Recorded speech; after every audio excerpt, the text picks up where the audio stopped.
Hołd poległym braciom w Poznaniu.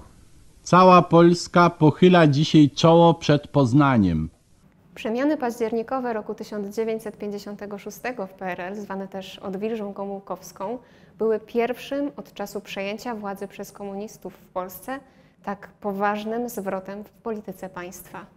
Zliberalizowanie systemu, jakie wtedy nastąpiło, było wynikiem narastającego kryzysu w kraju, widocznego na kilku płaszczyznach: ekonomicznej, politycznej i społecznej.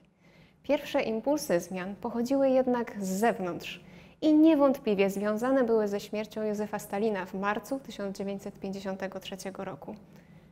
Po śmierci Stalina w ZSRR rozpoczęła się walka o władzę, której towarzyszył proces rozliczania błędów dawnej polityki i osób za nią odpowiedzialnych.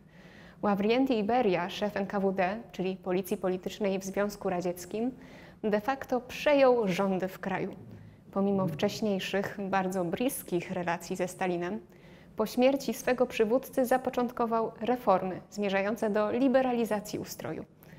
Ogłoszono m.in. amnestię dla więźniów politycznych czy reformy gospodarcze zwiększające nakłady finansowe na produkcję dóbr konsumpcyjnych i rolnictwo. Z walki o władzę zwycięsko wyszedł jednak Nikita Chruszczow, który we wrześniu 1953 roku objął stanowisko pierwszego sekretarza KC KPZR.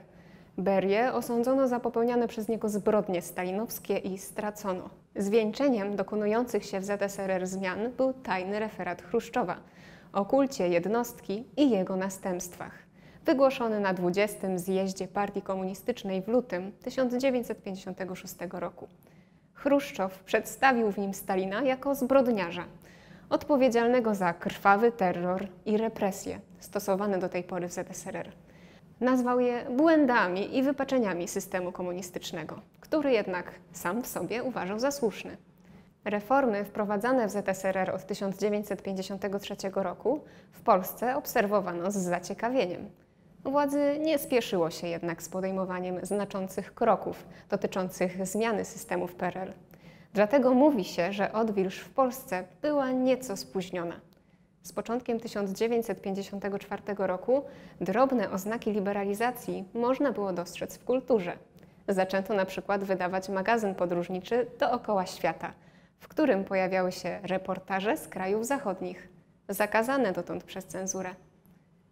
Pierwsze tąpnięcie tej taktyki powolnej i kontrolowanej zmiany nastąpiło we wrześniu 1954 roku, kiedy to na antenie rozgłośni Radia Wolna Europa wystąpił były urzędnik Ministerstwa Bezpieczeństwa Publicznego w PRL Józef Światło.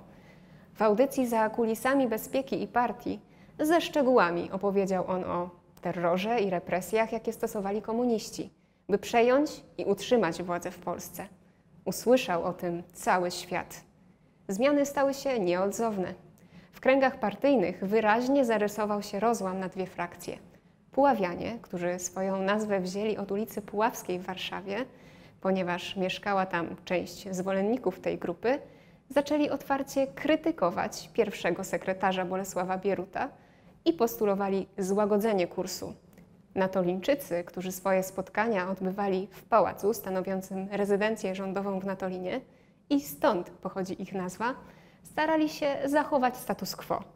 Aby ratować sytuację, w grudniu 1954 roku rozwiązano Ministerstwo Bezpieczeństwa Publicznego, a w jego miejsce powołano Ministerstwo Spraw Wewnętrznych z nową kadrą i znacznie uszczuplonymi strukturami.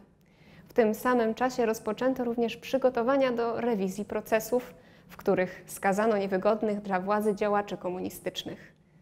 Symbolicznym wydarzeniem stało się zwolnienie z więzienia Władysława Gomułki, którego w 1948 roku odsunięto od władzy w partii za rzekome odchylenie prawicowo-nacjonalistyczne, a w 1951 roku aresztowano. Erozja w strukturach władzy ciągnęła za sobą coraz większe zmiany, które najbardziej uwidoczniły się w sferze kultury.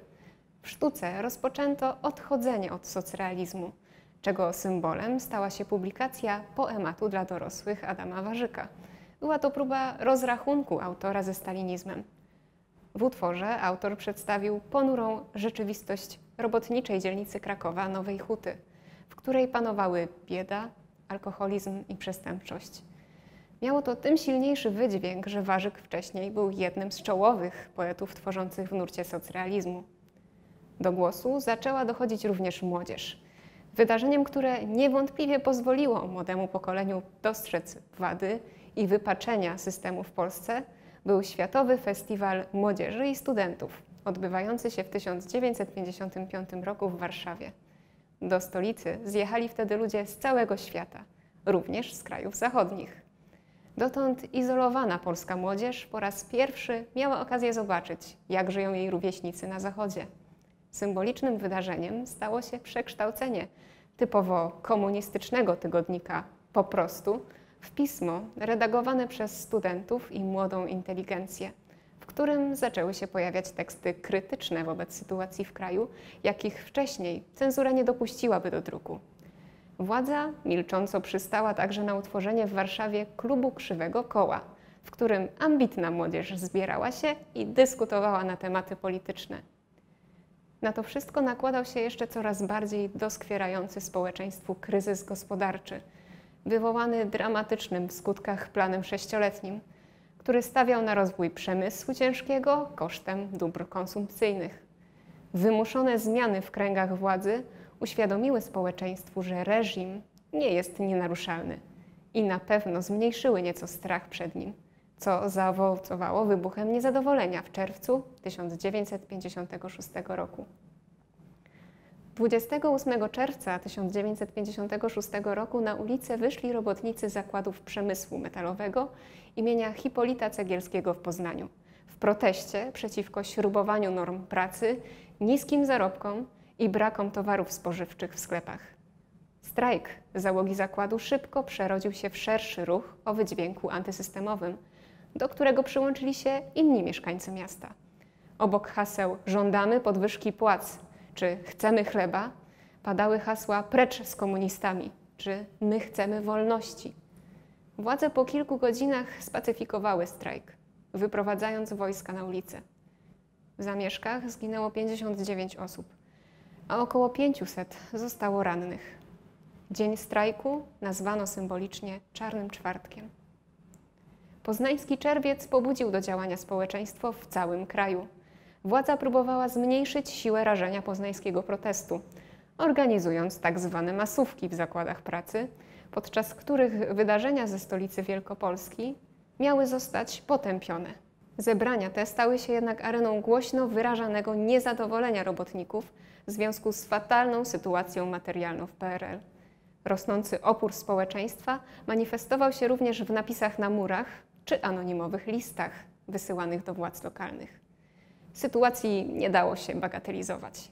W partii swoją pozycję zaczęli umacniać zwolennicy reform, przekonując, że to jedyny sposób, aby komuniści zachowali władzę w PRL.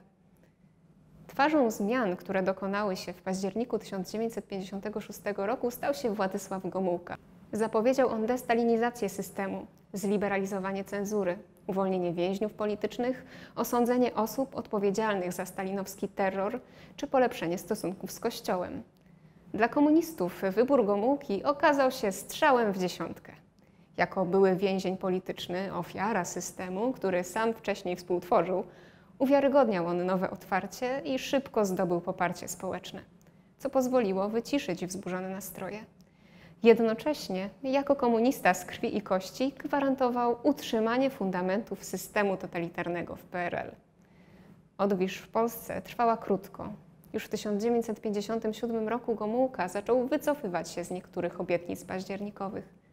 Pierwszą oznaką powrotu na stare tory była likwidacja tygodnika Po prostu i ponowne zaostrzenie cenzury.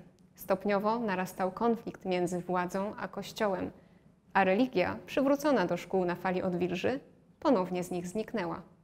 Nie zdecydowano się jednak na powrót do rządów za pomocą terroru i represji, co dla społeczeństwa było odczuwalną zmianą i dawało poczucie stabilizacji, jak się okazało w późniejszych latach, dosyć złudne. Na poznańskim pobojowisku zaczyna teraz swój odwet osławiona sprawiedliwość sowiecka.